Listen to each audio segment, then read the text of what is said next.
Hello, this is Pastor Marleen Griffith-Stull coming to you for our message for the seventh Sunday after Pentecost, July 19th, 2020. And our gospel lesson is from Matthew chapter 13. Jesus put before them another parable. The kingdom of heaven may be compared to someone who sowed good seed in his field. But while everyone was asleep, an enemy came and sowed weeds among the wheat, and then went away. So when the plants came up and bore again, then the weeds appeared as well. And the slaves of the household came and said to him, Master, did you not sow good seed in your field? Where then did these weeds come from? He answered, An enemy has done this. The slaves said to him, Then do you want us to go and gather them?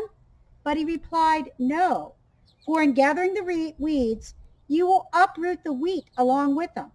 Let both of them grow together until the harvest.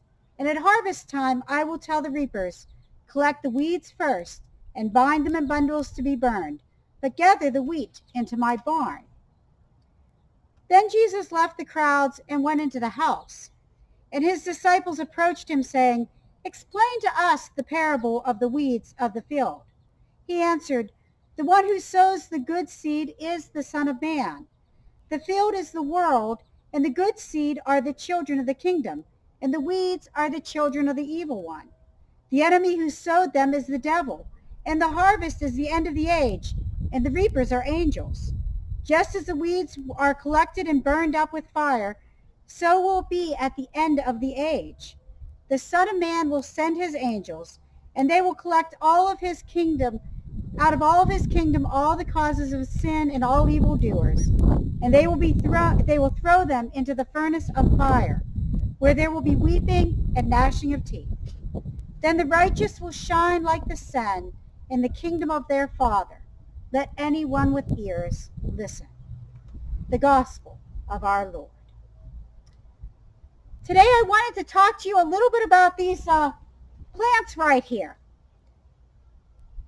During the early days of COVID-19, we started a little landscaping project. And by a little landscaping project, I mean we tilled all along the side of our house. And after we tilled all along the side of the house, we planted hundreds of bulbs and a couple other plants. And then we put down some fabric and a lot of stones, actually tons of stones, literally, that we moved along here.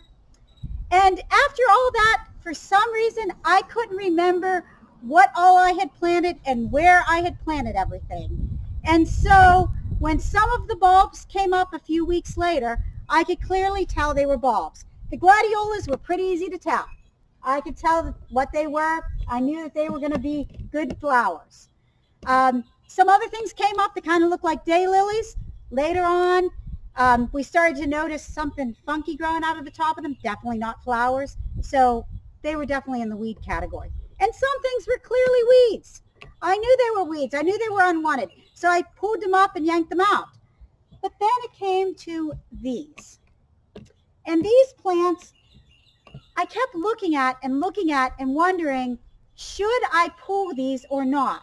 Because they were spaced really nice. And I remembered planting something in that area. But they also looked an awful lot like some weeds in another part of the yard. And in fact, there were some that were definitely weeds over that way. But these I just kept thinking they might be something okay. Maybe I want to let them grow for a little while. So I let them grow. And every couple of days I'd come out and check them and I'd think, oh, that's going to get awful big if I have to get that out of the ground. And maybe it is a weed after all. But then they started to form heads like this. And before I knew it, they opened up into these beautiful flowers. I believe the dahlias. I might be wrong about that. But anyway, they were definitely desirable. And I'm glad that I kept them growing after all of that. And it reminds me of this parable because apparently the weeds that are growing up among the wheat looks exactly like wheat for a long time. And it's hardly distinguishable between the wheat. In fact, it was so bad that people would just let their wheat grow, like the parable says, and try to harvest it at the end. And sometimes they didn't even notice it. And if they harvested both together, they'd end up with wheat or flour that was just completely spoiled in the end if they didn't get them separated out.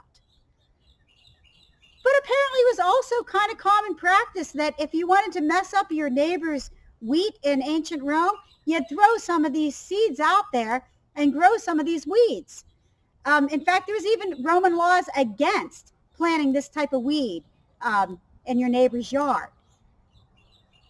But the parable reminds us that you can't always tell what are weeds and what are good plants. And it's really hard sometimes for us because in the real world, we like to think that we know who's good and who's bad. We like to think we know when we see something evil that that's what it is. And we like to be able to think that we can just yank it out and get rid of it and make sure that it's no longer among us. And we feel like we'd be safer if we could just get rid of some of those people or some of those things that cause us so much grief and frustration. And then we have this parable. Jesus tells us, yes, there are weeds growing out there in the world, but you're not to touch them until the harvest. And in fact, even at harvest time, you're not the one to distinguish them.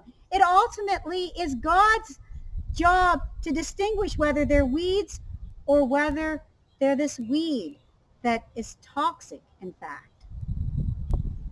And you know what? That's hard for us. It gets frustrating because in everyday life, we are sure when we know that there's evil among us, but it's even worse than possible. Because Jesus reminds us that even if somebody is an enemy, we're not just supposed to pluck them out of our lives. We're not supposed to just get rid of them and wipe them off the face of the earth. Jesus tells us to love them. And that's what's really difficult in this parable, is that when we tie it back to the rest of the gospel, we're reminded, don't just let the weeds grow, but love the weeds. And that's a pretty difficult thing to do. But be humble. Remember that sometimes you can't even tell if it's wheat or weeds. And also remember that parables always break down at some point. And sometimes it's not really the case that weeds always stay weeds. Yes, and as far as botany, if these had been weeds, they never would have bloomed like this. But among people, hearts do change. And sometimes the person that we're sure is a weed, with love and forgiveness and grace, grows up to bear good fruit and turns out to be wheat. So remember, wait until the harvest, and it's God's determination whether it's a weed or a wheat.